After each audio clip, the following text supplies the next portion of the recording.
Welcome to Sun Devil Stadium, home of the Inside Bowl and home of one strange night for the Oklahoma Sooners and the Iowa Hawkeyes. I'm Barry Tramel, along with OU writer Travis Haney, and the Sooners win 31-14, but what a strange night it was. Well, I don't know if it was that strange. I thought it was going to be kind of a weird game anyway. I thought it would be low scoring.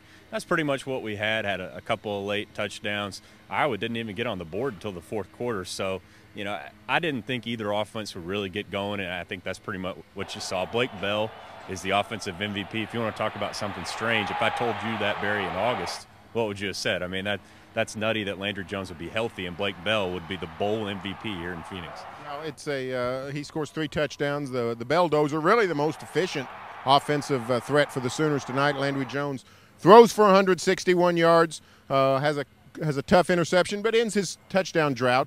But the Oklahoma defense really played well. A couple of late drives by Iowa made this game interesting, but this Iowa team lacked the firepower to really hurt the Sooners the way we know they can be hurt. Well, yeah, we wondered what the impact would be without Marcus Coker, who'd rushed for 1,384 yards this year. You saw it tonight. They ran a freshman 22 times. He had about a 2.5-yard average.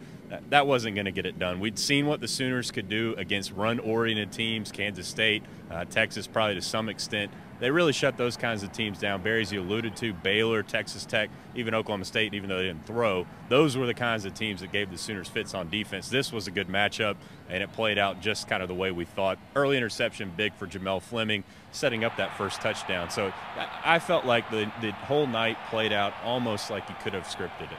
The one thing you couldn't script is the ESPN Skycam falling late in the game. We also had a parachuter who seemed to come in at breakneck speed. But all in all, a good night, a good way to end this disappointing Sooner season. I think it is something they can build on. Yeah, and you saw them happy after the game. It had been a long time since they'd won a game. Iowa State feels like forever ago. It was Thanksgiving week. That was the last win. Here we are on New Year's Eve officially now, and the Sooners are back in the win column. 10-3 sounds a heck of a lot better than 9-4. They'll go into the offseason. The recruiting boom. I mean, those kinds of things. They needed this. They did not need another loss. It would have been 3 out of 4 if that had played out where I had won the game. So, you know, this had to happen. You didn't have to be a rocket scientist to understand. They just needed something good to happen, and you saw them after the game happy. So the Sooners finished 10-3, and now some questions need to be answered. Will Landry Jones turn pro? Is Mike Stoops coming back to join the staff? Those are the things that are next on the agenda. Stay tuned for further OU football coverage here on News OK and every day in the Oklahoman.